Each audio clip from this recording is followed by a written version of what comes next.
United. Højlund segera bergabung lawan Tottenham. Kabar baik bagi pecinta Man United. Sebelumnya, Rasmus Højlund dikabarkan berpotensi absen beberapa pekan karena kedatangannya ke Old Trafford minggu lalu, disertai dengan cederanya. Cedera tersebut didapatkannya pada saat dirinya masih membela Atlanta di laga pramusim mereka beberapa minggu lalu. Dengan begitu, diprediksi Højlund baru bisa bergabung di pertandingan keempat atau kelima Man United musim ini. Dia membagikan foto dirinya berlatih dengan serangkaian emoji yang menyeratkan dia tidak lama lagi akan kembali. Tidak diragukan lagi, itu akan diterima dengan baik oleh para penggemar Man United dengan Erik ten Hag kemungkinan akan memberikan pembaruan pada konferensi pers pra Tottenham. Melalui Instagram pada hari Kamis, Højlund membagikan foto dirinya berlatih bersama emoji segera, merah, dan setan merah. Meskipun membuat penggemar heboh dengan pesan tersebut, dapat dipahami bahwa pertandingan hari Sabtu melawan Tottenham akan datang terlalu cepat bagi sang penyerang untuk melakukan debutnya. Klub belum memberikan tanggal resmi kapan Højlund diharapkan untuk kembali, tetapi telah dilaporkan bahwa sang penyerang tersebut dapat tersedia untuk perjalanan United ke Arsenal pada 3 September. Ten Hag dengan cepat menghilangkan tekanan dari pundak Højlund, mengingat opsi lain sudah tersedia, tetapi senang bahwa sang striker telah menandatangani kontrak dengan klub. Banyak penggemar yang berharap Højlund bisa bergabung secepatnya. Semoga dirinya bisa segera bermain melawan Tottenham. Begitu kiranya ucap beberapa fans di akun media sosial MU. York sarankan angkut Lukaku ke MU lagi. Sebuah saran diberikan Dwight York kepada manajemen MU. Ia menilai setan merah harus mencoba merekrut kembali Romelu Lukaku di musim panas ini. Di musim panas ini, United punya agenda untuk membeli striker baru. Musim lalu MU kekurangan striker sehingga Erik ten Hag memprioritaskan belanja mesin gol baru di musim panas ini. United sendiri berhasil mendapatkan striker berbakat di musim panas ini. Mereka sukses mengamankan jasa Rasmus Højlund dari Atlanta dengan mahar transfer yang cukup tinggi. Dwight York menilai bahwa MU perlu menambah amunisi lini serang mereka lagi dan Romelu Lukaku bisa jadi opsi untuk kebutuhan itu. Saya rasa Romelu Lukaku masih cukup bagus untuk bermain di tim 6 besar EPL saat ini, buka York kepada OLBG. Menurut Dwight York, MU terlalu beresiko jika hanya mengandalkan Højlund di lini serang mereka. Jadi ia menyarankan MU mengangkut Lukaku untuk memperkuat lini serang mereka lagi. MU berinvestasi besar dengan mendatangkan Rasmus Højlund. Namun jika mereka ingin bersaing dengan gelar juara, mereka butuh penyerang lain, sambung York. Lukaku adalah pemain yang bisa mencetak 15-20 gol dalam satu musim, dan saya rasa sulit mencari striker seperti itu saat ini. Dia memiliki rekor gol yang bagus, namun ia tidak mendapatkan kredit yang layak ia dapatkan. Menurut Dwight York, MU tidak perlu membeli Lukaku secara permanen.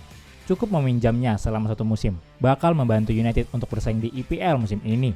Lukaku masih berusia 30 tahun dan ia mencetak gol yang teruji. Jadi saya rasa United bisa merekrutnya dengan kesepakatan peminjaman jangka pendek untuknya. Lanjut sang legenda. Jadi jika United meminjamnya dengan gaji yang terjangkau, maka mereka melakukan pekerjaan yang bagus, ia menandaskan. Lukaku sendiri dilaporkan akan meninggalkan Chelsea di musim panas ini. Namun sejauh ini kesulitan pindah klub. Klub-klub peminatnya sulit melobi Chelsea untuk transfer ini, sehingga untuk saat ini ia belum jelas akan melanjutkan karir di mana. Rashford akui MU butuh striker murni. Rashford memiliki sentuhan bola paling sedikit di lapangan setelah 20 menit dalam pertandingan Manchester United melawan Wolves lalu. Rashford hanya mencatat 4 sentuhan pada tahap permainan itu, dan dia menyelesaikan 90 menit dengan membuat 38 yang paling sedikit dari siapapun yang memulai dengan seragam merah, termasuk Lisandro Martinez yang diganti pada babak pertama. Dengan pemain baru Rasmus Højlund cedera dan menonton dari kotak direktur, Rashford memiliki tanggung jawab untuk memimpin serangan United, tetapi dia diisolasi untuk sebagian besar permainan dan dia mulai terlihat semakin frustasi. Itu adalah penampilan yang tenang dan kembali bereaksi yang mengecewakan dari Rashford, tetapi dia harus menahan rasa frustasinya karena kurangnya sentuhan dalam beberapa minggu mendatang, karena itu seringkali merupakan konsekuensi dari pemain yang bermain sebagai penyerang tengah. Rashford berbeda dan bukan striker alami. Meskipun ia bisa efektif di lini tengah dalam permainan tertentu, posisi terbaiknya adalah di kiri dan memainkan peran itu membuatnya lebih terlibat dan lebih banyak menyentuh bola. Itu menjelaskan mengapa dia sangat frustasi melawan Wolves, karena dia tidak terbiasa melakukan sedikit sentuhan. Rashford ingin menggiring bola, dia ingin mengemudi di bek sayap dan menggunakan kecepatannya daripada bermain dengan membelakangi gawang. Penting untuk menganalisa permainan karena banyak permainan saya hanya tentang berada di posisi yang tepat pada waktu yang tepat. Saya pikir terkadang pemain sayap mengabaikannya sekarang, tetapi bagi saya, karena saya selalu bisa melihat ke depan dan penyerang tidak bisa melihat saya. Rashford telah bekerja keras untuk meningkatkan dirinya sebagai seorang striker, tetapi tidak dapat disangkal bahwa dia adalah pemain yang lebih berbahaya di sisi kiri.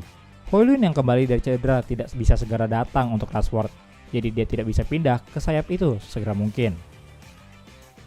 Ten Hag pilih Amrabat dibanding Gravenberch.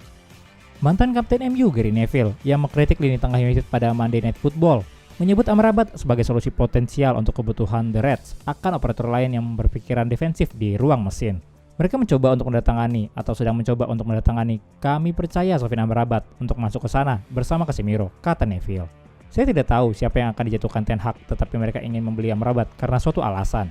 Amrabat adalah perusak, mampu duduk dalam dan melakukan sisi buruk dari permainan. Bintang Bayern Munchen, Ryan Gravenberch, sebaliknya tidak. Pemain asal Belanda itu yang bekerja dengan Erik ten Hag di Ajax sekali lagi dikaitkan dengan kepindahan ke Old Trafford setelah musim pertama yang menantang di Jerman. Gravenberch berkembang pesat di bawah Ten Hag, membuat dirinya pindah ke Bayern Munchen pada Juni tahun lalu. Tapi setelah membuat sebagian besar penampilannya dari bangku cadangan musim lalu, diperkirakan dia bisa pindah ke tempat lain. United di tengah kebutuhan mereka akan pemain lini tengah lainnya kembali dikaitkan dengan tanda tangannya. Namun, bahkan menurut pengakuan Ten Hag sendiri, Gravenberch bukanlah gelandang bertahan yang mereka butuhkan. Ten Hag berbicara pada April 2022 lalu berkata, meskipun usianya masih muda, dia telah mengalami banyak hal dan di atas segalanya, memenangkan gelar. Dia sangat penting bagi tim kami karena dia adalah pemain box to box di Ajax. Dengan mengingat itu, Gravenberch, meski memiliki tingkat talenta yang tinggi, tidak sesuai dengan profil gelandang yang dibutuhkan United. Jadi, mereka mencari pemain box to box lain yang mampu melakukan sedikit dari segalanya. Dia akan sempurna. SGR Mancunian, jangan lupa like dan subscribe untuk dukungan pada channel ini serta info terbaru Man United lainnya. Glory Man United, salam SGR, United Updates.